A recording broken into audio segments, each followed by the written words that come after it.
Welcome to exam বিদ্যা। আজকে আমরা একটা এজের প্রবলেম সলভ করব,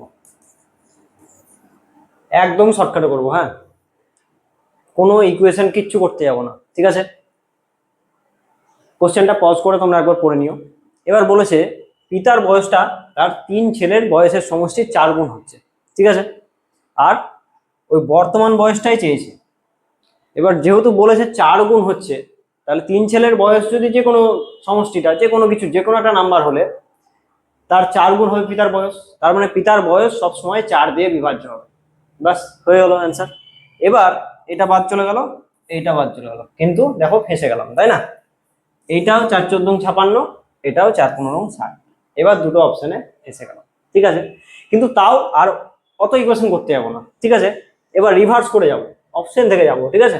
দেখো এটা যদি পিতার বয়স হয়, তাহলে 3 ছেলের বয়সের সমষ্টি কত হবে?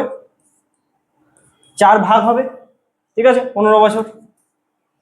এখানে কত হবে? এটা যদি হয় আমার অ্যান্সার, তাহলে এখানে 3 ছেলের কত হবে? 4 ভাগ 14 বছর।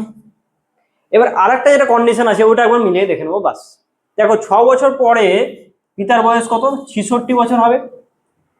আর 6 বছর পরে 3 ছেলের বয়স কত হবে? 15 আর 6 21। না, এখানে একটা সিলি মিস্টেক হয়ে যাবে। এখানে 3টে ছেলে আছে, ঠিক আছে? এখানে 3 6 18 যোগ হবে, মানে এখানে হবে 33।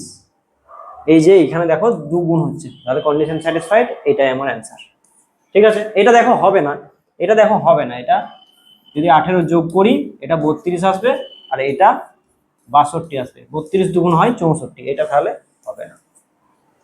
ওকে।